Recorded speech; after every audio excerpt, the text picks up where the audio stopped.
మనం అందరం ఒకసారి దేవుడికి థ్యాంక్స్ చెప్తాం. హల్లెలూయా. ఆచి shall we say hallelujah?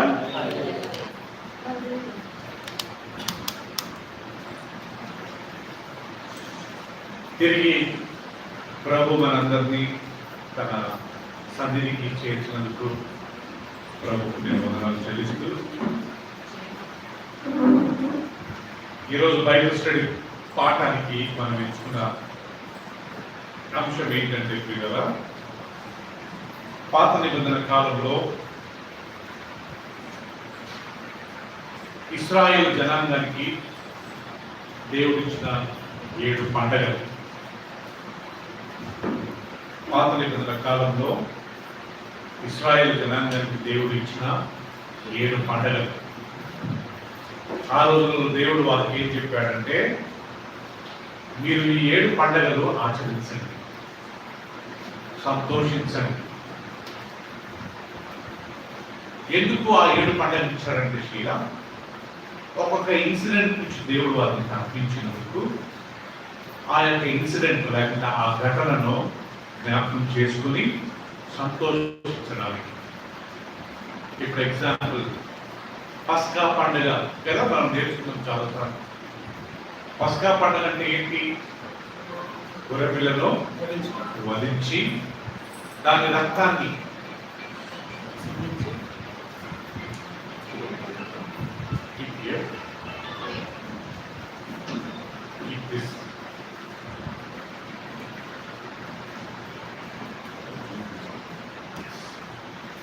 పిల్లలందరూ గమనించండి.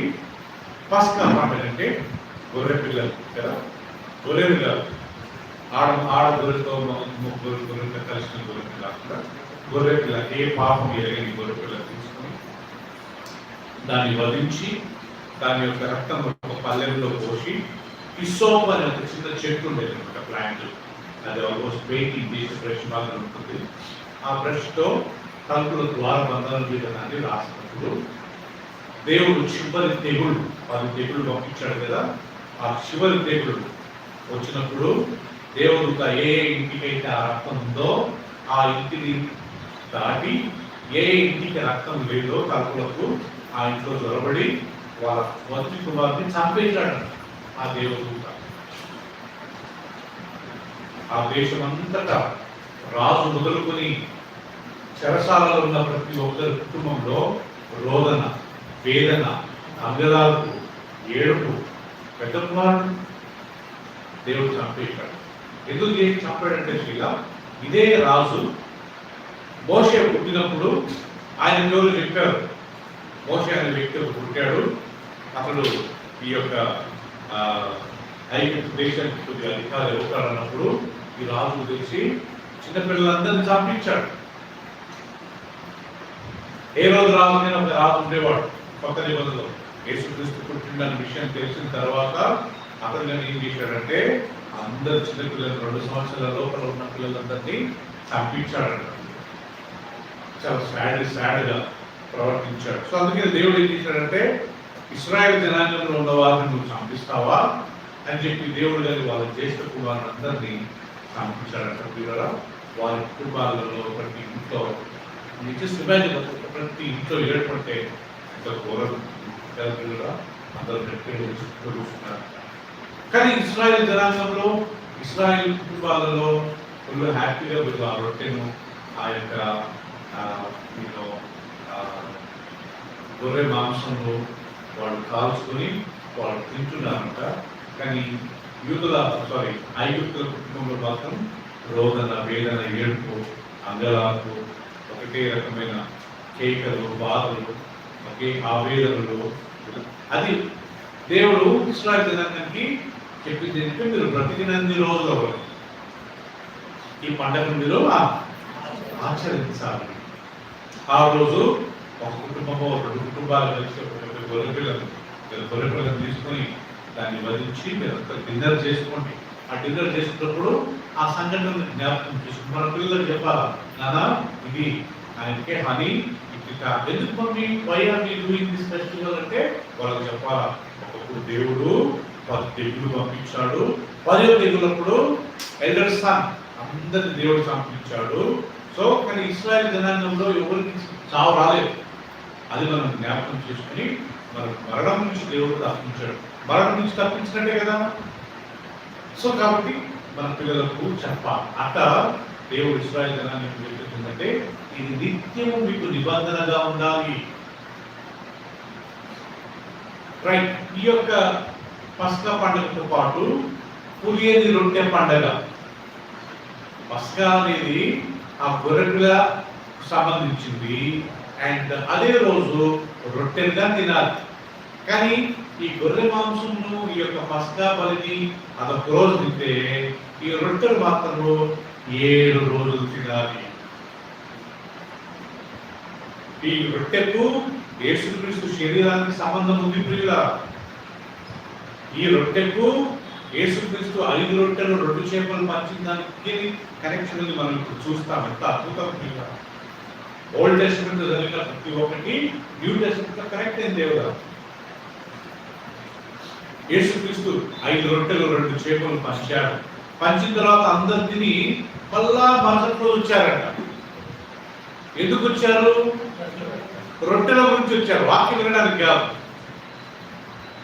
యేసుక్రీస్తు వాళ్ళ మెంటాలిటీ తెలుసుకొని, వాళ్ళ యొక్క మనస్తత్వాన్ని తెలుసుకుని, వీళ్ళు వాక్యం గురించి రాలేదే, వీళ్ళంతా మళ్ళీ రొట్టె చేపలు తినడానికి వచ్చారని చెప్పి అప్పుడు యేసుక్రీస్తు పెద్ద ప్రసంగం చేస్తాడు. నేనే పరలోకం నుంచి వచ్చిన ఆ రొట్టెను. ఇంగ్లీష్లో చాలా బాగుంటుంది. I'm the bread from heaven. Bread అంటే రొట్టె కదా. ఫుడ్ అంటే ఆహారం, మీకు రైస్ కూరగాయలు అన్ని కలిపి. కానీ రొట్టె అనేది బ్రెడ్ అంటారు. సో జీసస్ సెడ్ ఇంగ్లీష్ ఉంది ఐఎమ్ ద లివింగ్ బ్రెడ్. నేను జీవ ఆహారము, జీవ రొట్టెను. సో ఒకసారి నిర్గమకాండం బుక్ ఆఫ్ ఎక్సోడస్ వెళ్తారు.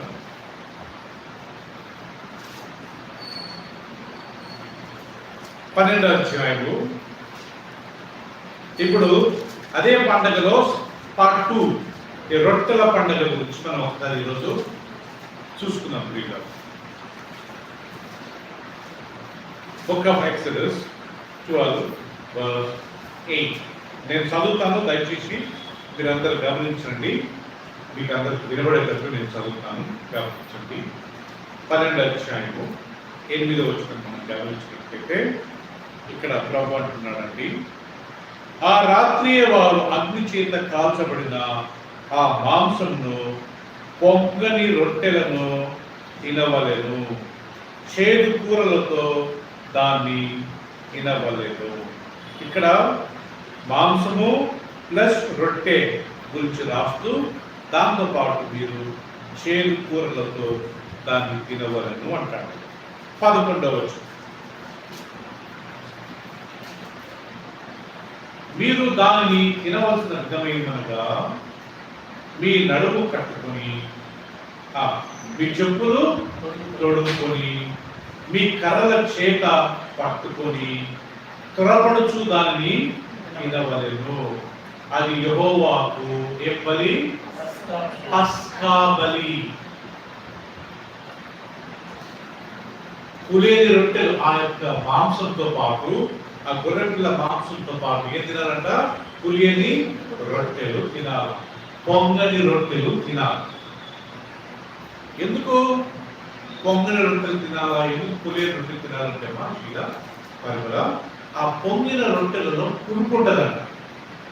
పులుపు దేనికి గుర్తు? మనం చదువుతున్నాము గర్వాన్ని, అహంకారాన్ని, పాపానికి. గర్వం పాపమే కదా, అహంకారం పాపమే కదా, నేను గ్రేట్ అతిశయపడడం పాపమే కదా. బైబిల్లో రాయబడిందమ్మా, అతిశయపడబడుతా, యు నాట్ ఫీల్ ప్రౌడ్ అంట అని కదా. How are you? God's grace I am fine. How is your health? God's grace I am doing good. How is your father mother? God's grace. Nice car? God's grace కదా. చాలా సార్లు మనం you should not feel proud. Oh, my daddy bought it, my mommy bought it, my tata gave me, I bought it. అని అనకూడదంట. God's grace, దేవుడు ఇచ్చాడు, దేవుడు కృప. మనము నేర్కొన్నా, నేను సంపాదించిన, చాలా కష్టపడ్డా అన్నం అనుకోండి, ఏమైనట్టు అది ఎక్కడ? అతిశయపడ్డట్టు. బైబిల్లో ఒక వాక్యం ఉందండి, ధనవంతుడు తన ధనమును బట్టి అతిశయపడకూడదు, జ్ఞాని నేను చాలా జ్ఞానవంతుడని అతిశయపడకూడదు, బలవంతుడు తన బలాన్ని చూసి నాకు జిమ్ బాడీ ఉంది కదా, మన ఎవరు కొంతమంది జిమ్కి వెళ్తుంటారు కదా, జిమ్ బాడీ ఉందని అతిశయపడకూడదంట. అతిశయపడవాడు నేను భూమి మీద న్యాయములు జరిగించే యెహోవాను తెలుసుకున్నానే, నాకు రక్షణ దొరికిందే, నేను బ్యాప్టిజం తీసుకున్నాను కదా, నేను దేవుడి సన్నిధిలో ఒక భాగము, నేను ఆయన శరీరంలో నేను ఒక అవయవం అని చెప్పి దాన్ని బట్టి అతిశయించాలంట. మన అతిశయం ఎప్పుడు ఉండాలంట? నేను మందిరానికి వెళ్తున్నా, నేను ప్రేయర్ చేసుకుంటున్నా, నేను బైబిల్ చదువుకుంటున్నా, నేను బ్యాప్టిజం తీసుకున్నా, ప్రభురాత్మ బలులో పాల్గొంటున్నా, నేను చనిపోతే పరలోకానికి అదొక్కటి చాలు కదా ప్రతాప్. మన అతిశయం అంతా ఉండాలంట. ఎవరో అంటుంటే బిజీ ఉంటాం సార్, బైబిల్ స్టడీ ఏంటి సార్, ఎంత ఘోరంగా ఉన్నాడంటే అమ్మా, వేరే పనులు లేవు, మీ బైబిల్ స్టడీకి వెళ్ళిపోతా, నాకు ఎంత బిజీ ఉంటాను నేను అనుకున్న పాటు ఒక రోజు వస్తుంది, చాలా ఏడుస్తాం. థ్యాంక్ గాడ్ మనం బైబిల్ స్టడీకి వచ్చే మనం మొన్న కొద్దిసేపు దేవుడి సన్నిధిలో సమయం గడుపుకుంటారు. వాళ్ళైతే సునీత గారు ఎప్పుడు డబ్బు డబ్బు డబ్బు, ఎప్పుడు చూసిన ఈ లోకం టెన్షన్, ఆ ఫ్యామిలీ ప్రాబ్లం, ఈ ప్రాబ్లం, ఫ్యామిలీస్ ప్రాబ్లమ్స్, మనం ప్రతి రోజు ప్రాబ్లమ్స్ ఉంటాయి ఉండవా? మనం ఆ ప్రాబ్లమ్స్ ని మనం కాన్సన్ట్రేట్ చేసుకుంటూ ఉంటే మరి మనం దేవునికి ఎప్పుడు ఇస్తాం సమయం కదా. సో కాబట్టి వీళ్ళ మనకు దేవుడు ఇచ్చిన ఈ యొక్క అవకాశాన్ని, సమయాన్ని సద్వినియోగం చేసుకుని దేవుడికి మనం ఫస్ట్ ఇంపార్టెన్స్ ఇచ్చినప్పుడు దేవుడు ఆశీర్వాదిస్తాడు. సో ఈ పులియన రొట్టె పండుగ విషయం మాట్లాడు. మీరు అది తినేటప్పుడు మీ నడుముకు బెల్ట్ కట్టుకోవాలా, కాళ్ళకు చెప్పులు తొడుక్కోవాలా, మీ చేతులలో కర్ర రెడీ ఉండాలి. అంటే మోషే అహరోను ఎప్పుడైనా వచ్చి రైట్ వెళ్ళండి, అరణ్యం మీకు వెళ్ళిపోండి, ఈ ఐగుప్తు దేశం ఎదురండి, 430 సంవత్సరాలు మీరు ఈ యొక్క దేశంలో బానిసలు ఉన్నారు, ఇంకా బానిసత్వం లేదు, యూఆర్ ఫ్రీ, రన్ గో అని ఎప్పుడు చెప్పి వింటారు, ఎప్పుడు చెప్తారని చెప్పి చెప్పులు ఇప్పుడు షూ వేసుకుని నడుము బెల్ట్ కట్టుకొని రెడీగా కట్టెలు చేతిలో పెట్టుకొని ఆ పొంగల్ రొట్టెలో వీరు పోతుగా తిన్నారంట. ప్రియులారా, మీరు అరణ్యంలో పోతుగాని వాళ్ళు ప్రయాణంలో పోతుంటే ఈ రొట్టెలు తినప్పుడు ఎట్లా తినడం సిద్ధంగా రెడీగా. దీన్ని బట్టి ఏం అర్థం చేసుకుంటామంటే యేసు ప్రభు రొట్టెలు రాకడానికి ఇది సమయం మనకు రావచ్చు. అందుకే రోజు మన పాపాలు ఒప్పుకోవాలి.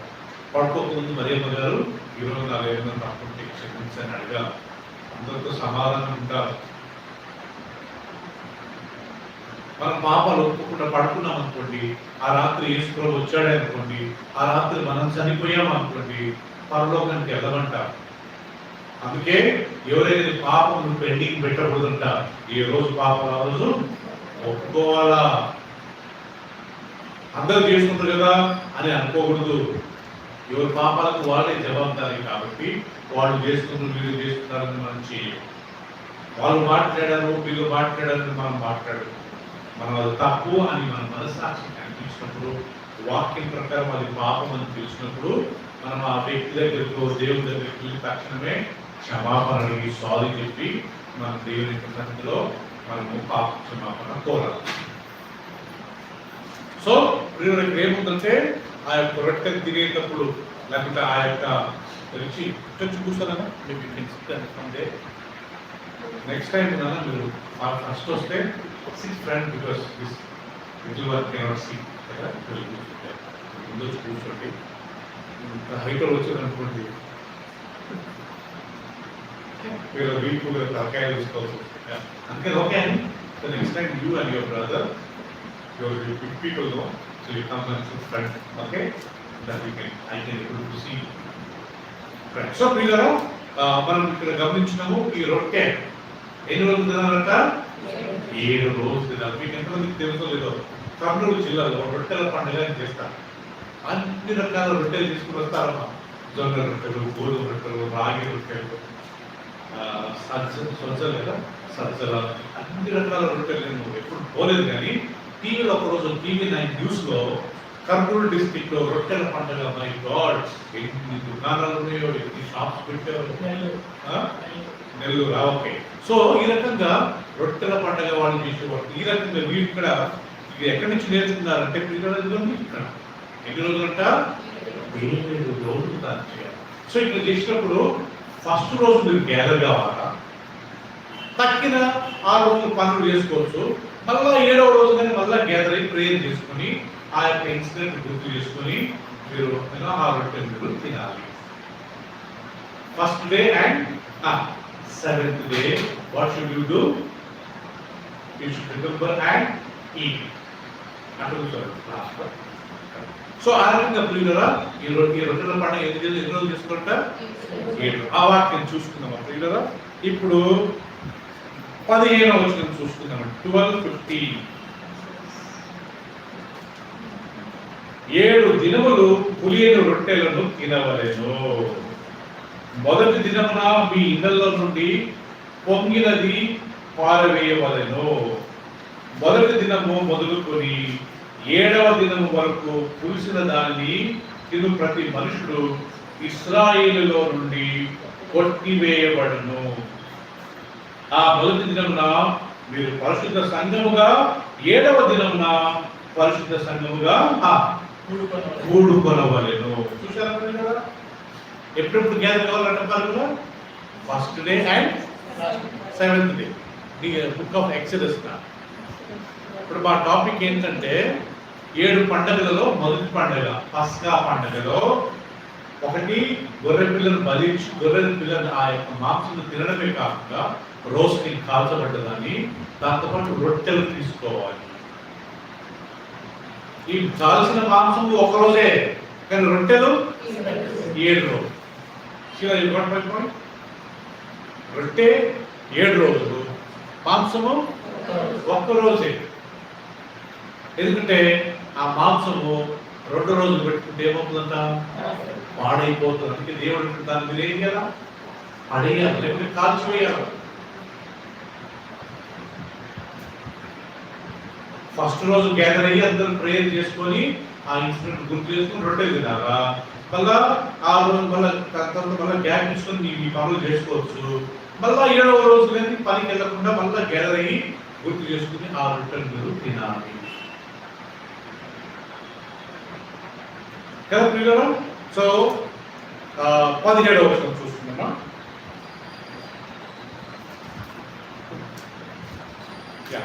ఆ దినమందు 7వ దినమున పరిశుద్ధ సంఘముగా కూడుకొనవలెను. ఆ దినమందు ప్రతి వాడు తినవలసింది మాత్రమే మీరు సిద్ధపరచవచ్చును. అదిగాక మరి ఏ పని మీరు చేయకూడదు. పులియని రొట్టెల పండుగను మీరు ఆచరింపగలరు. ఈ దినమందే నేను మీ సమూహములను ఐగుప్తు దేశంలో నుండి వెలుపలికి రప్పించింది గనక మీరు మీ తరములన్నింటిలో ఈ దినమును ఏం చేయాలా, ఆచరింపవలను. ఇది మీకు నిత్యమైన కట్టడగా ఉండవలేను. మొదటి దినం గ్యాదర్ కావాలా, రొట్టెలు తినేటప్పుడు. అండ్ మళ్ళా మన డ్యూటీలు మనం చేసుకోవాలా. మళ్ళా 7వ రోజు గ్యాదర్ కావాలా. అండ్ ఆ రొట్టెలను మళ్ళా తిని ఆ దినాన్ని మీరు జ్ఞాపకం చేసుకుని ఆ రోజు వాళ్ళు ఆ రొట్టెలు సిద్ధపడుతున్నారు లేదో మోషే ఆరోన్ వచ్చి వెళ్ళిపోండి ఇంకా గబుకంటే అందరూ తిరుగుతూ వాళ్ళు బెట్టు కట్టుకొని షూట్ తీసుకుని ఇంకా బయలుదేరుతానే ఉంటారు.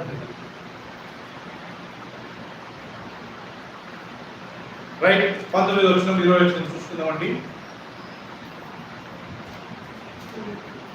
7 దినములలో మీ ఇళ్లలో పొంగిన దేదీయు ఉండకూడదు.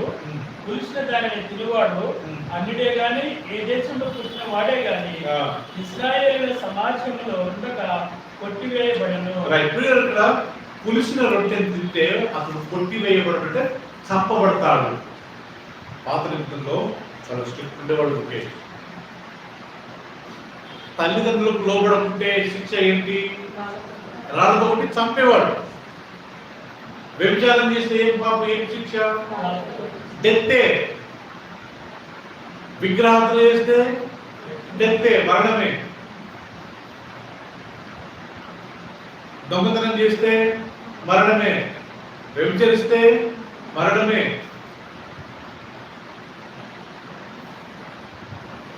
ఇతరుల మీద అబద్ధ సాక్ష్యాలు పలికితే వాళ్ళకి మరణమే. 7వ రోజు ఆచరింపకుండా 7వ రోజు ఉద్యోగానికి వెళ్ళి ఫ్రెండ్స్ దగ్గరికి వెళ్ళి అప్పుడు ఏంటంటే శిక్ష అంటే మరణమే కదా. అంటే దేవుడు మాట్లాడుతున్నాడంటే నేను మిమ్మల్ని సృష్టించిన, నేను మిమ్మల్ని చేసిన, మీరు నేను చెప్పిన మాట వినరా, ఎంజాయ్ చేసుకుంటూ బాబు.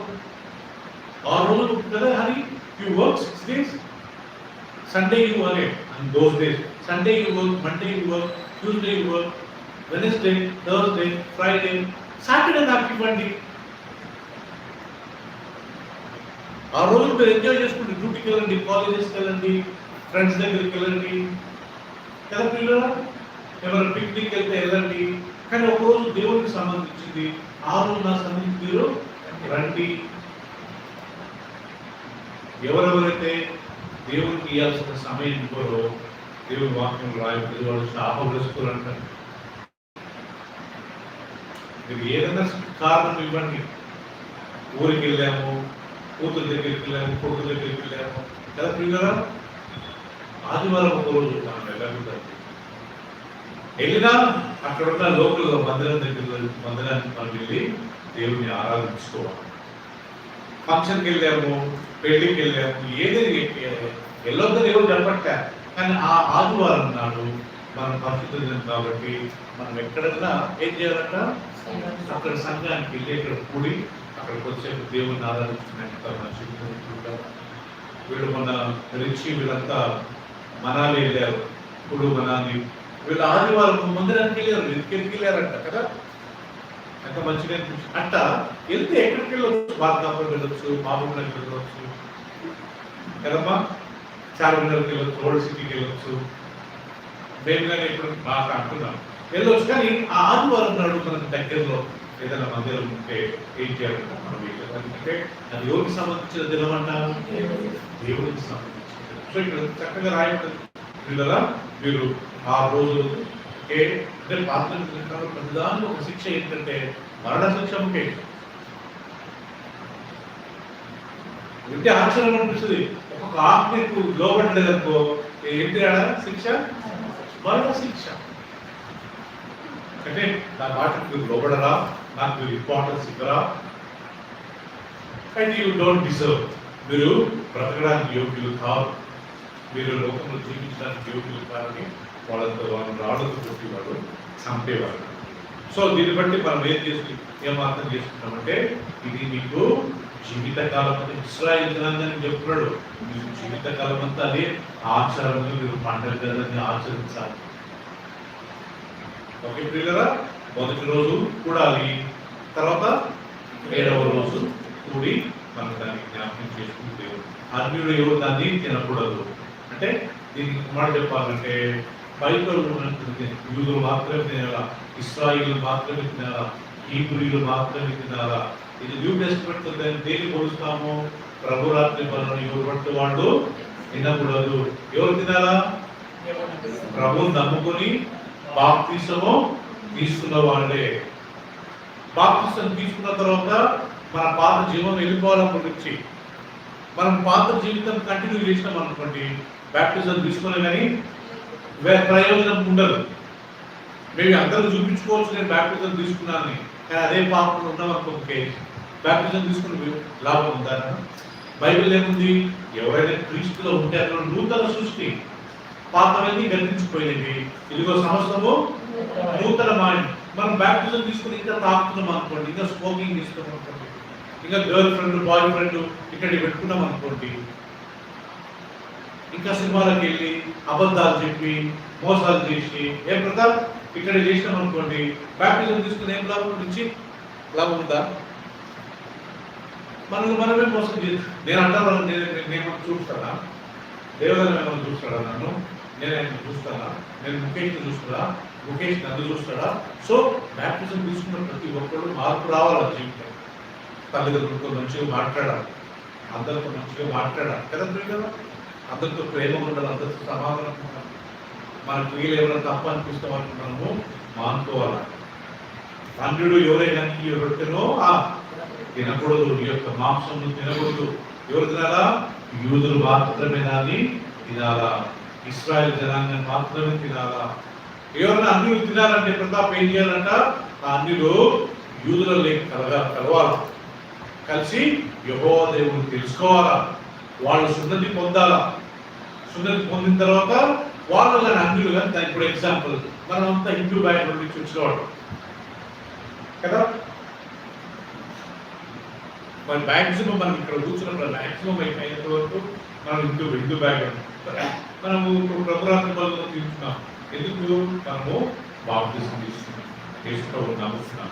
అన్ని దినోత్సవ దాన్ని బ్యాప్టిజం తీసుకుంటున్న దినోత్సవం. రైట్. ఇప్పుడు ఈ రొట్టెకు యేసు ప్రభుకి ఏంటి కనెక్షన్? ఇప్పుడు జాన్స్ గాస్పెల్ చాప్టర్ 6. దానికన్నా ముందు ప్రియులరా ఫస్ట్ కొరింథియన్ తీసుకుందామా? కొరింథీయులకు రాసిన మొదటి పత్రిక తీసుకున్నట్లయితే 5వ అధ్యాయము. అందరూ అండర్లైన్ చేసుకుని ఈ వాక్యం చాలా ముఖ్యం. ఏంటి పులియని రొట్టె, పులిసిన రొట్టె అంటే అర్థం ఏంటి? చాప్టర్ 5, ఫస్ట్ కొరింథియన్ చాప్టర్ 5, అందరు తీయండి, వర్స్ 6 అని. మీరు అతిశయపడుట మంచిది కాదు, పులిసిన పిండి కొంచెమైనను ముద్దంతయు పులియజేయునని మీరు ఎరగరా?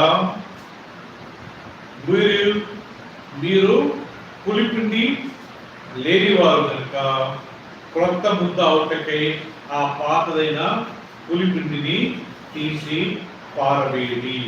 అంతేకాక క్రీస్తు అని మన పస్కా పశువు వధింపబడెను. ఇక్కడ చూసారా కదా ఏమన్నా నన్ను చదువుట chapter 5 verse 6 loudly. Is not good. No, ye not that the little leaven be old leaven. Purge out therefore the old leaven, that ye may be a new leaven, as ye are unleavened, but even Christ our Passover is sacrifice. Okay. మీరు అతిశయపడుట మంచిది కాదు, పులిసిన పిండి అనే మాట అక్కడ ఉంది. ఇప్పుడు చెప్పండి పిల్లరా, ఇక్కడ పులిసిన పిండి అంటే అర్థం ఏంటి? అతిశయము. అతిశయం దేంతో పోల్చారు? పులిసిన పిండితో పోల్చారు, అంతే కదా. మీరు అతిశయపడద్దు. పులిసిన పిండి, కొద్దిగా పిండి మొత్తం పిండినంతా ఆ యొక్క ముద్దంతా పురుగు చేస్తుంది కదా. కొద్దిగా పురుగు మనము పెరుగులో వేస్తే ఏమవుతుంది? సారీ, వాళ్ళు వేస్తే ఏమవుతుంది? మొత్తం పెరుగు వేసినట్టుగా. అది యాక్చువల్గా గుడ్ బ్యాక్టీరియా కానీ బ్యాక్టీరియా పెరుగు. అలా కొద్దిగా పిండి ఏమై చేస్తుందంటే ఆ ముద్దంతా పిండిని పురుగు చేసి కనెక్షన్ అయిపోయి. అలాగే అతిశయపడొద్దు. అతిశయము, గర్వము, పాపము దేనితో పోల్చారు? దేవుడు పులిసిన పిండితో. ఇప్పుడు అర్థమైందా? దేవుడు ఎందుకు పొంగని రొట్టెలు తినొద్దు, పులియని రొట్టెలు ఎందుకు తినొద్దారంటే అది దేనికి సమానము? పాపముకు సమానం, గర్వానికి సమానం, అహంకారానికి సమానం, లేకపోతే అతిశయపడడానికి సమానం. సో ఏమి రొట్టె తినాలా? పొంగని రొట్టెలు తినాలా. పాపం లేని జీవితం జీవించాలి, గర్వం ఉండకూడదు. అదే కదా దేవుడు మనకి ఇక్కడ నేర్పించింది. ఆ పులిసిన పిండిని పడేయండి, అది పనికిరాదు. పాపమైన జీవితాన్ని మీరు పడేయండి, అది పనికిరాదు. బ్యాప్టిజం తీసుకున్నారు, ప్రభురాత్రి బలులో పాల్పొందుకుంటున్నారు, మళ్ళా పాత పాపాలు మనం చేసినాం అనుకోండి, ఎవరు చూడరు కదా, దేవుడు చూస్తాడు కదా. దేవుడు చూసినాడు అనుకుంటున్నారు కదా. మనం దేవుడి తట్టు తిరగకుండా మనం ఎవరు చూడట్లేదు, దేవుడిని ఏం చేయట్లేదు అన్నాం అనుకోండి, ఒక రోజు మనం దేవుడికి లెక్క చెప్పాలా? ఈ భూమి దగ్గర ఒకసారి దేవుడు లెక్క అడుగుతాడు, దాని తర్వాత మనం చనిపోయిన తర్వాత దేవుడు మనం లెక్క అడుగుతాడు. మీకు ఒక విషయం తెలుసో లేదో, ప్రభురాత్రి వల్ల మనం పాపాలు ఒప్పుకుండా తింటే ఏమవుతుందంటే చనిపోతామంట వచ్చి. అందుకే దాన్ని మీరు అయోగ్యంగా తీసుకున్నట్లయితే కొంతమంది బలహీనులు అవుతున్నారు, కొంతమంది వ్యాధిగ్రస్తులు అవుతున్నారు, కొంతమంది నిద్రించుచున్నారు. నిద్రించడం అంటే ఏంటి? చనిపోవడం. చాలా మంది క్రిస్టియన్స్ మా శీల ఎందుకు చనిపోతున్నారంటే ఆ ప్రభురాత్రి వల్లను పరిశుద్ధంగా తీసుకోవట్లే, అన్ని పాపాలు తీసుకుంటూ, తాక్కుంటూ, అమ్మాయిలకు తిరుగుకుంటూ, మోసాలు చేసుకుంటూ, అబద్ధాలు చెప్పుకుంటూ, అన్యాయంగా వాళ్ళ ల్యాండ్ వీళ్ళ ల్యాండ్ ఆపుకుంటూ, పోలీసుల దగ్గరికి వెళ్ళి కేసులు పెట్టుకుంటూ, ఇలాంటివి చేసుకుంటూ వీళ్ళు వచ్చి ప్రభురాత్రి వల్లలో పాల్గొంటారు. ఇలాంటి వాళ్ళు వచ్చి ప్రసంగాలు చేసుకుంటారు. అటోళ్ళు ఒకటి ప్రసంగం అని చేయకూడదు, పాత జీవితం జీవించాలా, లేదా అదన్నా మానుకోవాలి కదమ్మా. ఈ గుడ్ ఫ్రైడే అని కొంతమంది చేస్తుంటారు కదా, ఆ రోజు చూడాలా, అందరికి ఒక్కొక్క మాట ఇస్తారు, 7 మాటలు ఇస్తారు. ఆ 7 మాటలు మాట్లాడటం ఒక బ్యాక్గ్రౌండ్ గమనించాలి కదా మీరు. అంత ఘోరమైన బ్యాక్గ్రౌండ్ వాళ్ళు ఆమె ఇప్పుడు వాక్యం చెప్తారు 7 మాటలు. వాళ్ళు చెప్పారంటే ఈ మాట మీరు మళ్ళీ రాని ఇది ఏమైనా పర్ఫార్మెన్సా, ఏమైనా ఎగ్జిబిషనా?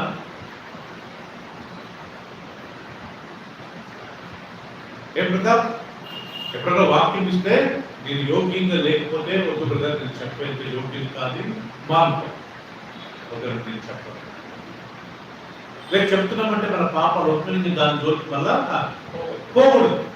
అలాంటి వాళ్ళు ప్రసంగాలు చేస్తే బాగుంటుంది.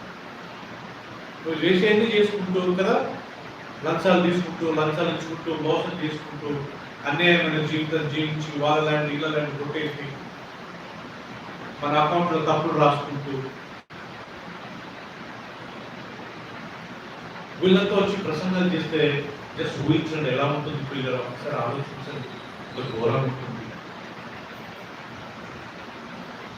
సో యేసుక్రీస్తు ప్రియుడు అంటాడు, మీరు అతిశయపడొద్దు. కొద్దిగా పులుసున పిండి ముద్దంతా, ఇంత పెద్ద ముద్ద మనం 1 కిలో పిండి మనం కలిపామనుకోండి పిల్లరా, దాంట్లో కొద్దిగా పులుసున పిండి మనము దానికి జాయిన్ చేసామనుకోండి, పిండి అంతా పులిసిపోతుందంట. ఇక్కడ ప్రభు అంటాడు వాక్యం ద్వారా ఉంది అంటాడు. కాబట్టి పులిసిన ఆ పిండిని మీరు పడేయండి, అది మంచిది కాదు. ఇప్పుడు అర్థమైందిగా, పులిసిన పిండి అంటే పాపము, అతిశయము, గర్వము. అతిశయం గురించి ఏమంటాడండి? ఇర్మియా గ్రంథం ఒకసారి తీయండి. ఇర్మియా గ్రంథం 19వ అధ్యాయం 23వ వచనం.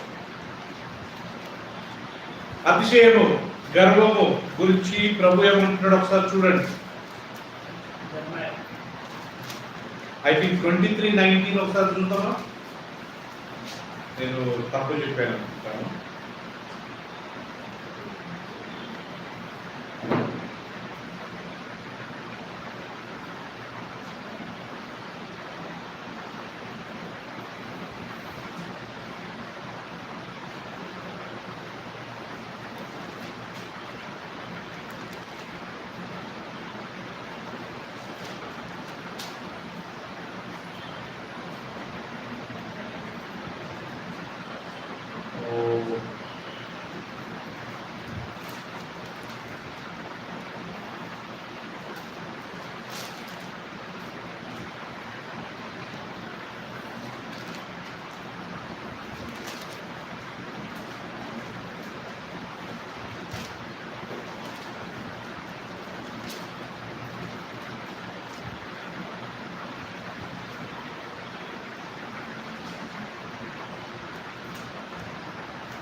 అతిశయపడుట అనే మాట ఉంటుందండి.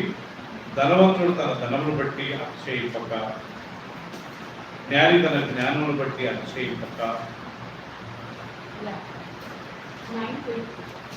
8:50 నేను 19 చెప్పాను కదా, సారీ అండి. 9:20 థ్యాంక్స్ మా. ఒక్కసారి అందరు గమనించండి, నేను చదువుతాను. ఇక్కడ అతిశయపడడం ఎంత ప్రమాదం. యెహోవా ఇలా సెలవిచ్చుచున్నాడు, జ్ఞాని తన జ్ఞానమును బట్టి, శూరుడు తన శౌర్యమును బట్టి అతిశయింపకూడదు. అందరూ అండర్లైన్ చేసుకోండి. ఐశ్వర్యవంతుడు తన ఐశ్వర్యమును బట్టి అతిశయింపకూడదు. అతిశయించువాడు దేనిని బట్టి అతిశయింపవలనగా, భూమి మీద కృప చూపుచు నీతి న్యాయములు జరిగించుచున్న యెహోవాను నేనే అని గ్రహించి నన్ను పరిశీలనగా తెలుసుకున్నంత బట్టియే అతిశయింపవలను.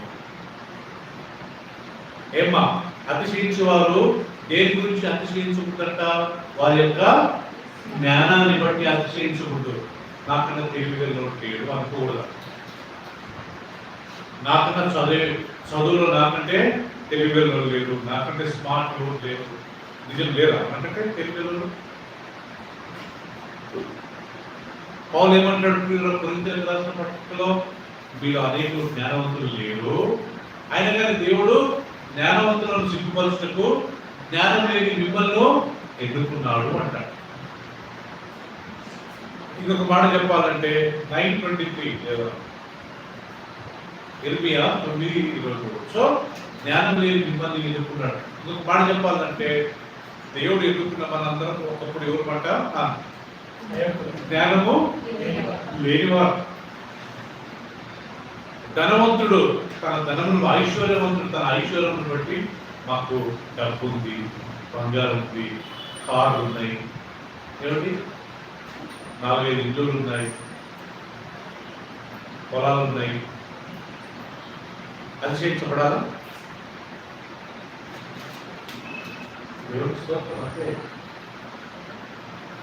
అప్పుడప్పుడు మనం న్యూస్లో ఇస్తారు కదా, అడానీ నంబర్ 1, అంబానీ నంబర్ 2, ఇట్లా మనం ఇప్పుడు అట్లా పోల్చుకోకూడదంట కదా. Honey, let not wise man boast about his wisdom, let rich man boast about his riches, let not mighty man boast about his might, healthy man, gym bodies కదా. జనరలైజింగ్, నేను జిమ్కి వెళ్తున్నా, నా జిమ్ బాడీ అంటే అతిశయించుకుంటా ఉంటే మంచిదే కదా, కదా. రైట్. అతిశయపడేవాడు దేంట్లో అతిశయపడాలంట? భూమి మీద నీతి న్యాయాన్ని జరిగించే యెహోవాను నేను తెలుసుకున్నానే, ఆ దేవుడు అయ్యాడే, నేను ఆయనను తెలుసుకున్నాను, దాన్ని బట్టి అతిశయించాలి. రైట్. ఇప్పుడు పాత నిబంధనలో మనం చూసిన రొట్టె యేసు ప్రభువే అంట. ఆ రొట్టె చూద్దామా? జాన్స్ గాస్పెల్ చాప్టర్ 6, యోహాను సువార్త 23వ అధ్యాయం, 6వ అధ్యాయం. అందరు తీసినట్లయితే ఈ కనెక్షన్ ఏంటో మనం చూసుకుందాం. ఇక్కడ యేసుక్రీస్తు 5 రొట్టెలు 2 చేపలు 5,000 మంది పంచుతాడండి. 6వ అధ్యాయం 1వ వచనం చూడండి, నేను చదువుతాను, అందరు గమనించండి మీ బైబిల్. అటు తర్వాత యేసు తిబేరియా సముద్రము అనగా గలిలయ సముద్రం దాటి అద్దరికి వెళ్ళెను. రోగుల ఎడల ఆయన చేసిన సూచక క్రియలను చూచి బహుజనులు ఆయనను వెంబడించారు. యేసు కొండ ఎక్కి అక్కడ తన శిష్యులతో కూడా కూర్చుండెను. అప్పుడు పస్కా అను యూదుల పండగ సమీపించింది. చూసారా, ఇక్కడ రొట్టెలు చేపలను పంచే ఆ కనెక్షన్ కానీ ఎప్పుడు వచ్చిందంట? పస్కా పండుగలో తెలుసు. కాబట్టి యేసు కన్నులెత్తి బహుజనులు తన యుద్ధకు వచ్చుట చూచి, వీరు భుజించుటకు ఎక్కడ నుండి రొట్టెలు కొని తెప్పించుమని ఫిలిప్పును అడిగను కానీ ఏమి చేయనై ఉండునో కానీ ఎరిగి ఉండి అతనిని పరీక్షించుటకు అలా అడిగాను. అందుకు ఫిలిప్పు వారు ప్రతి వాడు కొంచెం కొంచెము పుచ్చుకున్నట్టుకైనను 200 దినారముల రొట్టెలు చాలవని ఆయనతో చెప్పాడు. ఆయన శిష్యులలో ఒకడు అనగా సీమోను పేతురు సహోదరుడైన ఆంద్రేయ అక్కడ ఉన్న ఒక చిన్న వారి యొక్క 5 రొట్టెలు 50 రొట్టెలు 2 చిన్న చేపలు ఉన్నవి. కానీ ఇంతమందికి ఏమాత్రమని ఆయనతో అనగా యేసు జనులను కూర్చుండబెట్టాలని చెప్పాను. ఆ చోట చాలా పచ్చిక ఉన్నది కనుక లెక్కకు ఇంచుమించు 5,000 మంది పురుషులు కూర్చుండేది. యేసు ఆ రొట్టెలు పట్టుకుని కృతజ్ఞతాస్తుతులు చెల్లించి కూర్చున్న వారిలో వడ్డించెను. అలాగూ చేపలు కూడా వారికి ఇష్టమైనంత మట్టుకు వడ్డించెను. వారు తృప్తిగా తినిన తర్వాత ఏమీ నష్టము కాకుండా మిగిలిన ముక్కలను పోగు చేయడానికి తన శిష్యులకు చెప్పాను. కాబట్టి వారు భుజించిన తర్వాత వారి యొక్క మిగిలిన 5 50 రొట్టెలు ముక్కలు పోగు చేసి 12 గంపలు నింపిరి. ఆ మనుషులు యేసు చేసిన సూచక్రియలు చూచి నిజముగా ఈ లోకములకు రాబో ప్రవక్త ఈయనే అని చెప్పుకునేది. ప్రియులారా, ఇక్కడ గమనించండి, యేసుక్రీస్తు ఎన్ని రొట్టెలు? 5 ఆవల రొట్టెలు, 2 చేపలు. ఎంతమందికి పంచాడంట? 5,000 మందికి. పచ్చిక అంటే అంత గిరిదంట అక్కడ కూర్చోబెట్టాడు. ఎప్పుడు పంచాడంట? ఏ పండగ రోజు? పస్కా. నాకు ఇది చాలా మంచిగా అనిపించింది. ఇప్పుడు మనం పస్కా గురించి కదా మాట్లాడేది కదా. ఆ పస్కా రోజు ఏంటి హైలైట్? గొర్రె మాంసము, లేకపోతే గొర్రె పిల్ల వధించడం, రెండోది రొట్టె. ఇప్పుడు మనం ఇక్కడ ఏం చదువుతున్నాము? రొట్టెల గురించి. ఇప్పుడు గొర్రె మాంసం పొందులు పెట్టించాడు, చేపలు. 5,000 మంది వాక్యం వినడానికి కూర్చొని శక్తిగా యేసు వాక్యం చెప్తుంటే ఇంకొక వాక్యం ఉంది, 3 రోజుల నుంచి వాళ్ళు అలాగే ఉన్నారంట. వాక్యం అంటే 3 days యేసు నాన్ స్టాప్ చెప్పినాడు అనుకుంటున్నా. వీళ్ళు పోయేటప్పుడు ఎక్కడ కడుగురి పడిపోతారని చెప్పి యేసుక్రీస్తు మీ దగ్గర తినడానికి ఎంత ఉన్నాయంటే ఫిలిప్ అంటాడంట, మన దగ్గర 200 దినాలు ఉన్నాయి ప్రభువా, ఇంతమందికి మనం వెళ్ళి మనం మార్కెట్కి వెళ్ళి కొన్నగాని మనకు సరిపోదు అంటే. ఒక పిల్లవాడు 5 రొట్టెలు 2 చేపలు తెచ్చారంట. ప్రభు ఎవరో గొర్రెలను మేకలను వేసుకోవడానికి వచ్చిన పిల్లడు అనుకుంటున్నారు. సో సండే స్కూల్లో ఒక టీచర్ వాక్యం చెప్తుందంట, యేసుక్రీస్తు 5 రొట్టెలు 2 చేపలు 5,000 మందికి పంచాడు అన్నాడు. అప్పుడు ఒక చిన్నపిల్లడు లేచి అడిగాడంట, అది ఎట్లా సాధ్యం ప్రభు ఆ టీచర్ అంటే? 5 రొట్టెలు 5,000 మందికి ఎట్లా పెట్టాడంటే, ఆమె దేవుడు అద్భుతం చేస్తాడు కదా అని చెప్పింటే బాగుంటాయి. ఆమె ఉన్నదంట 6 రోజులలో ఒక్కొక్క రొట్టె పెద్దగా ఉండదన్న. సో ఇంకో పిల్లడు లేచి మరి అంత పెద్ద రొట్టెలు ఆ చిన్న పిల్లడు ఎట్లా తెచ్చుంటే అంటాడు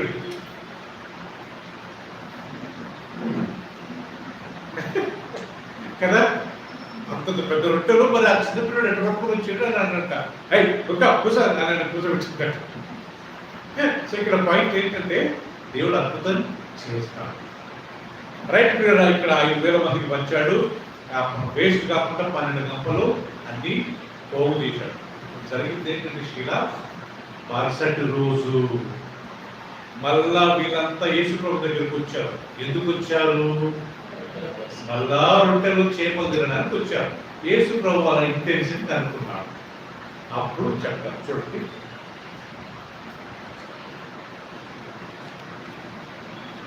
ఇరవై 22వ వచనమండి. మరునాడు సముద్రం అద్దరిని నిల్చున్న జనసమూహం వచ్చి చూడగా ఒక చిన్న దోణి తప్ప అక్కడ మరి ఒకటి లేదని యేసు తన శిష్యులతో కూడా దోణి ఎక్కలేదు, కానీ ఆయన శిష్యులు మాత్రమే వెళ్ళారనేది అని తెలుసుకునేది. అయితే ప్రభు కృతజ్ఞతాస్తుతులు చెల్లించినప్పుడు వారు రొట్టె భుజించిన చోటకు దగ్గర ఉన్న తిబెరియా నుండి వేరే చిన్న దోణెలు వచ్చాను. కాబట్టి యేసు ఆయన శిష్యులను అక్కడ లేకపోవట జనసమూహం చూసినప్పుడు వారు ఆ చిన్న దోణి ఎక్కి యేసు వెలుగుచు కపర్నహూమునకు వచ్చిరి. దాని తర్వాత పిల్లరా కొద్దిగా ముందుకు వెళ్ళినట్లయితే చూసుకుందామండి ఇప్పుడు.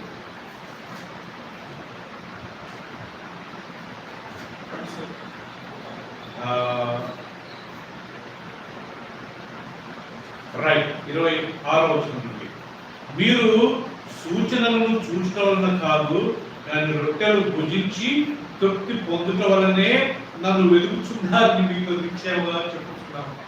మీరు సూచనలు చూడడానికి, వాక్యం వినడానికి రాలే, ఎందుకు వచ్చారు? ఇప్పుడు చదవండి. మీరు సూచనలు చూడటం వలన కాదు కానీ రొట్టెలు భుజించి తృప్తి పొందుట వలనే నన్ను వెతుకుచున్నారని. మీరు నన్ను ఎందుకు వెతుకుతున్నారు? రొట్టెల గురించే వెతుకుతున్నారు. You got my point? So these people following Jesus, why? Not for hearing the word of God, not to see any miracle. They were following Jesus because of the food. అంతే కదా? అప్పుడు యేసు ప్రభు వారి ఇంటెన్షన్ కనుక్కొని అప్పుడు అంటాడండి ఈ మాట, ఏమండి? క్షయమైన ఆహారం కొరకు కష్టపడకుడి గాని, క్షయం అంటే నాశనమైన ఆహారం కొరకు కష్టపడకుడి గాని, నిత్య జీవము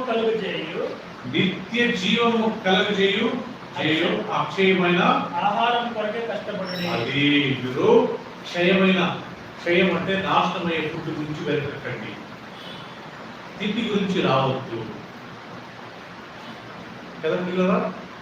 కొన్ని చర్చెస్లలో ప్రతి సండే వాళ్ళు ఆహారం పెడతారు, అన్నము, పప్పు, ఎవరైనా స్పాన్సర్ చేస్తే కూరలు, ఓకే, చికెన్. హెబ్రోన్ చర్చ్ వాళ్ళు ఎవ్రీ సండే పెడతారు. కొన్ని చర్చెస్ దగ్గర కదా ఆహారం పెడుతుంటారు. చాలా మటుకు ఈవెన్ హిందూ గుళ్ళ దగ్గర కానీ ఆహారం పెడతారు. మీరు గమనించారా? అక్కడ పోయినంతా అందరూ దేనికి వెళ్తారు? తినడానికి. వాళ్ళు బీదోళ్ళు కొట్టాడు, కానీ వాక్యం, దేవుడి వాక్యం గురించి, దేవుడి గురించి వెళ్ళటంలో ఎక్కువ మందిని గమనిస్తామా? చాలా తక్కువ, చాలా చాలా తక్కువ. ఇక్కడ సైనిక్ పూరి దగ్గర ఒక చర్చ్, క్యాథలిక్ చర్చ్, ప్రతి శనివారం వినోద్ అక్కడ లంచ్ పెడతారు. నేను చూస్తాను పిల్లల, ఆ మందిరానికి వచ్చిన తక్కువ, తినడానికి వచ్చిన బాగుంది. అక్కడ పాయింట్ ఏంటంటే ఆహారం ఎప్పుడు దొరుకుతుందో అక్కడ ప్రజలు వెళ్తారు. సేమ్ ఇక్కడ కానీ వేసుకు సౌరుడు అద్భుతం చేశాడు కాబట్టి ఈ ఆహారము రొట్టెలు తినడానికి వీళ్ళు వచ్చారు. అది యేసు గమనించి అప్పుడు యేసుక్రీస్తు మళ్ళా అంటాడు, క్షయమే ఆహారం గురించి.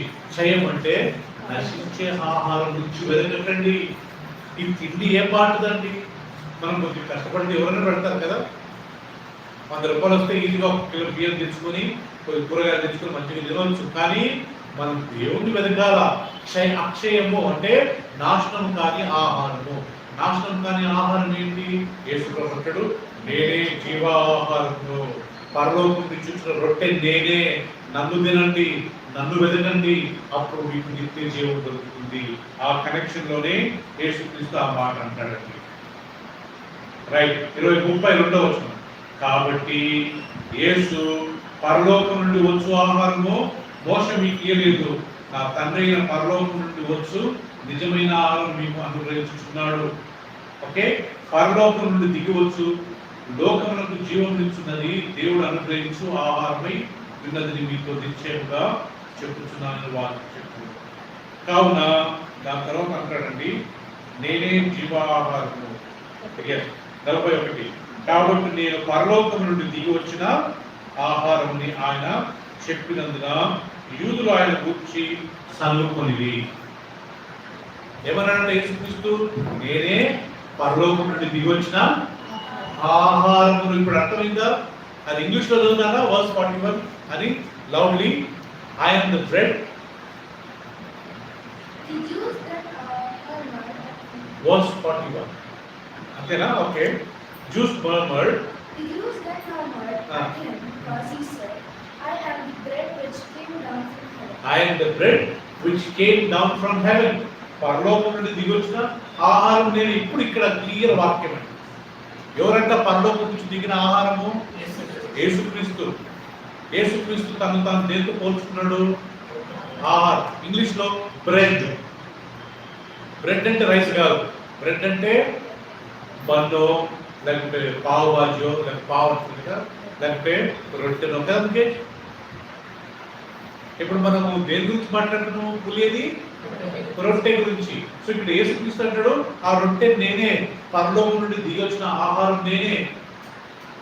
నేను పెట్టిన 5 రొట్టెలు 2 చేపల గురించి మీరు రావద్దు. You don't come to me because of this physical food, you come to me for spiritual food. మనకు స్పిరిచువల్ ఫుడ్ గురించి వచ్చినప్పుడు దేవుడు ఫిజికల్ ఫుడ్ గా ఇస్తాడు, అంత కదా. నేను జనరల్గా మన ఫుడ్ గురించి స్నాక్స్ గురించి చెప్పట్లే.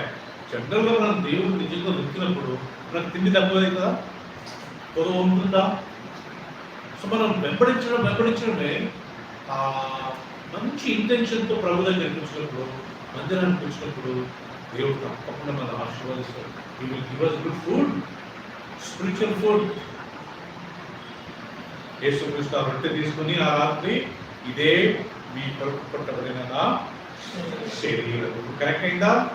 ఓల్డ్ టెస్ట్మెంట్ రొట్టెలు, న్యూ టెస్ట్మెంట్ యేసుప్రభు అంటాడు నేనే ఆ రొట్టెను. లాస్ట్ ప్రభు రాత్రి వాళ్ళు ఇచ్చేటప్పుడు ఒక రొట్టెను తీసుకొని ఇది నా శరీరం అంటాడు. ఇది అంటే కదా రొట్టెల పండుగ అంటే యేసుక్రీస్తు తన శరీరాన్ని ఆపాదించుకోవడమే. 5 రొట్టెలు 2 చేపలు పంచాడు, నో డౌట్. తర్వాత ఆ రొట్టెలను దేంతో పోలుస్తాడు? తన శరీరంతో పోలు. నేనే పరలోకం నుండి దిగి వచ్చిన జీవ ఆహారం. దాని కింద అంటాడు, నన్ను పిలువాడు ఎన్నటికీ ఆకలి ఉండడు. మోషే పంపిన మన్నాను తిని చనిపోయారు కానీ నన్ను తిన్నవాడు చనిపోడు. నా శరీరం తిని నా రక్తం త్రాగువాడు నిత్య జీవం గలవాడు. చూడండి 52వ వచనము, చాప్టర్ 6 verse 52. యూదులు ఆయన తన శరీరాన్ని ఎలాగూ తినగలనీయడని ఎప్పుడంతో ఒకడు వాచింది. కావున యేసు ఇట్లనెను, మీరు మనుష్య కుమారుని శరీరము తిని ఆయన రక్తం తాగుతేనే కానీ మీలో మీరు జీవం గలవారు కాదు. నా శరీరము తిని నా రక్తము త్రాగువాడే నిత్య జీవం గలవాడు. అంత్య దినమున నేను వానిని లేపుదును. నా శరీరం నిజమైన ఆహారము, నా రక్తము నిజమైన పానీయమై ఉన్నది. ఇది ప్రియుల న్యూ టెస్టమెంట్ లో యేసు ప్రభు శరీరం. సో ఈరోజు మా టాపిక్ ఏంటంటే పాత నిబంధన కాలంలో పస్కా పండుగ రోజు దేవుడు ఏం చేశాడంటే చెప్పాడంటే, మీరు గొర్రెను వధించండి, దాని రక్తము ద్వారబంధముల మీద డోర్ల మీద రాయండి, దాని మాంసము కాల్చి దాంతో పాటు రొట్టెలు, పొంగని రొట్టెలు, పులియని రొట్టెలు తినాలి. మాంసం తినేది ఒక రోజే, కానీ రొట్టెలు తినాల్సినది 7 రోజులు. ఎలాంటి రొట్టెలు తినాలా? పొంగని రొట్టెలు, పులియని రొట్టెలు. ఫస్ట్ రోజు తినేటప్పుడు గ్యాదర్ కావాలి, తర్వాత 7th డే గ్యాదర్ కావాలి. మీరు అది తినేటప్పుడు ఎలా తినాలా? అర్జెంట్ తినాలా. షూస్ వేసుకొని, బెల్ట్లు కట్టుకొని, చేతుల కర్రలు పెట్టుకొని ఇంకా బయలుదేరుతున్నాము. కొంతమంది ఆఫీస్కి వెళ్తూ బెల్ట్ వేసుకుంటుంటారు కదా, అట్ట అనమాట. షూస్ వేసుకుంటూ ఒక ముద్ద పెట్టుకుని, బెల్ట్ వేసుకుంటూ ఒక ముద్ద పెట్టుకుని అట్ట మీరు ఆ యొక్క రొట్టెని తినేటప్పుడు అర్జెంట్ ఉండాలి. ఎందుకు? మోషే ఆహారం ఎప్పుడన్నా వచ్చి వెళ్ళిపోండి, ఐగుప్తు నుంచి మీరు వెళ్ళిపోండి, 430 సంవత్సరాలు మీరు బానిసలు ఉన్నారు కదా, ఇంకా మీకు దేవుడు స్వతంత్రాన్ని ఇస్తున్నాడని ఎప్పుడైనా చెప్పవచ్చు అని వాళ్ళకి తెలిసి వాళ్ళంతా రెడీగా ఉన్నారంటే కదా. మనం న్యూ టెస్ట్మెంట్ లో యేసు ప్రభు రాకడ ఎనీ టైం రావచ్చు. అందుకే నా రొట్టెను ఆ ద్రాక్షను మనం రెగ్యులర్గా తినాలా. నేనే పరలోకం నుంచి దిగొచ్చిన ఆహారమును, నా శరీరం తింటేనే మీకు జీవము. నేను మీరు చనిపోతే లేపుతాను, అంత్యదినమునే లేపుతాను. ఎంత అర్థం ఉంది కదా. ఆ రొట్టెలు ఒక్కటే కాదు, ఆ రొట్టెలు ఎక్కడ కనెక్ట్ అయింది? యేసు ప్రభు కనెక్ట్ అయింది. ఆ యేసు ప్రభు కనెక్టే కాకుండా ప్రభు రాత్రి వల్ల మనం ఎవ్రీ సండే, మనం ఎంత దగ్గర ఉంటే చాలా చర్చెస్లలో ఎవ్రీ సండే వాళ్ళు ప్రభు రాత్రి వల్ల తీసుకోరండి. మరి వాళ్ళ చర్చలు ఎందుకని చేస్తారు, కానీ మనం ప్రతి Sunday I feel very happy, చాలా హ్యాపీగా ఫీల్ అవుతాం. మన పాల్ బ్రదర్ అప్పుడప్పుడు వస్తుంటాడు కదా ఫ్యామిలీతో, ఆయన ప్రభు రాత్రి వల్ల గురించే వస్తాడు. అది తింటేనే మీకు నిత్య జీవం అంటాడు. తింటే నేను అతన్ని చివరి దినంలో లేపుతా, అప్పుడు చనిపోతే. నా శరీరం తిని నా రక్తం తాగకపోతే మీకు జీవం ఉండదు.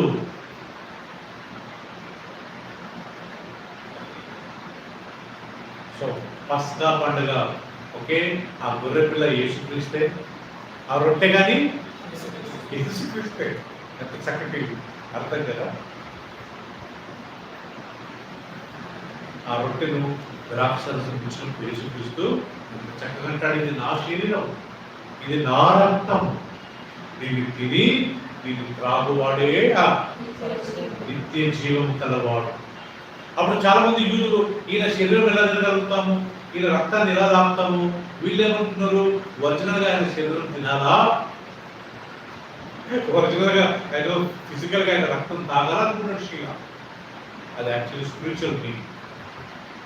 కొద్దిగా వెయిట్ చేసి ఉంటే యేసు మరణం అయిన తర్వాత వాళ్ళకి అప్పుడు తెలుస్తుంది కదా, అయ్యో ఆయన శరీరం అంటే రొట్టెనా, ఆయన రక్తం అంటే ద్రాక్షరసమా. వీళ్ళు కొద్దిగా వెయిట్ చేసి తెలిసి ఉండేది. వీళ్ళు ఏం చేశారు, అమ్మ బాబోయ్ ఆయన శరీరం తినడం ఏంటి, ఆయన రక్తం తాగడం ఏంటని ఆ రోజు నుంచి అనేకులు వెనుదిరిగి వెళ్ళిపోయారంట. చూడండి ఆ వాక్యం.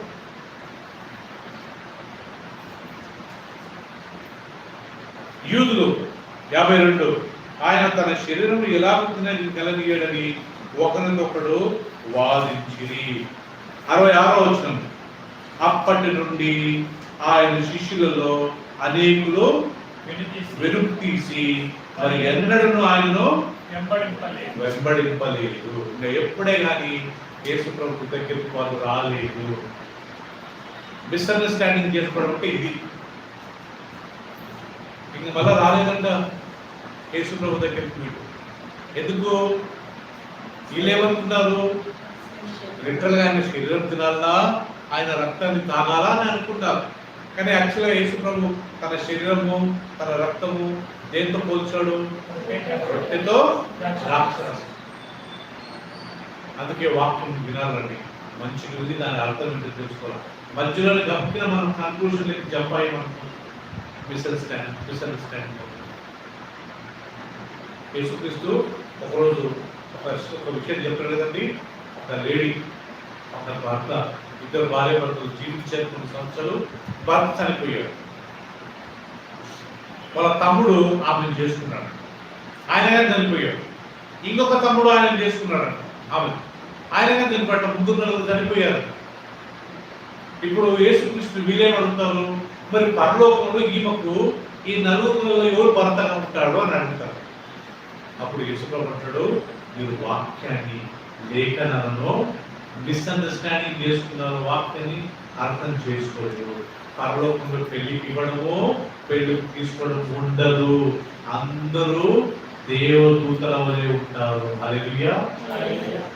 మన పరలోకంలో మ్యారేజ్, భార్య భర్త, ఈ ఫీలింగ్స్ ఉండవంట. మనమందరం దేవదూతల మాత్రం. అందుకే పరలోకాన్ని కానీ భూలోకం మాదిరి కంపేర్ చేయకూడదు. దీన్ని నిద్రపోవడము, mobile phones. So don't compare heaven with earth. అది పరలోకం. మనం దేవుడి మహిమలో ఉంటామంట. ఆడ మనం నిద్రపోతామా, ఆడ తిండి ఉంటుందా కదా. ఇవన్నీ వాక్యం don't misunderstand the word of God. దేవుడి వాక్యం చాలా మనం అనుకున్న తలపుకుంటే చాలా శ్రేష్టమైనది. సో ప్రియులారా, ఈరోజు పస్కా పండుగ ప్లస్ పులియని రొట్టెల పండుగ వచ్చే వారం సెకండ్ ఫెస్టివల్. ఏంటి ఆ సెకండ్ ఫెస్టివల్ అంటే ప్రియులారా, ఫీస్ట్ ఆఫ్ ఫస్ట్ ఫ్రూట్స్, ప్రథమ ఫలము. లేకుంటే అప్పుడప్పుడు మన క్రిస్టియన్ చర్చెస్ లో చేస్తారు కదా, ఏం పండుగ? హార్వెస్ట్ పండుగ, కోత పండుగ. అంటే పంటలను కోసి ఆ యొక్క మొదటి ఫ్రూట్ తెచ్చి వీళ్ళు దేవుడి సన్నిధిలో దాన్ని కానుకగా ఇవ్వాలి. సో దేవుడి చిత్తం అయితే వచ్చేవారు దాన్ని. ఇది ఈ 7 పండుగలు మనకు అంత ఎక్సైటింగ్ ఉండకపోవచ్చు, కానీ మనం తెలుసుకోగలుగుతాం కదా. ప్రతి వాక్యం శీల దేవుడు యేసుక్రీస్తు కనెక్ట్ అయింది. ఈ 7 పండగలు మనం లాస్ట్ వరకు చూస్తే ప్రతి పండగకు యేసుక్రీస్తు అక్కడ ఎక్కడో కనెక్ట్ అయి ఉంటాడండి. బేగా యు గాట్ మై పాయింట్ కదా. ఓల్డ్ టెస్ట్మెంట్ లో every feast, every festival Jesus కి ఎక్కడో ఒక రకంగా కనెక్ట్ అయింది. సో కాబట్టి అది తెలుసుకోవడం మనకు చాలా. ఆమేన్. అందరం చెప్తాం ఆమేన్. ఆమేన్. ప్రార్థన చేస్తాం.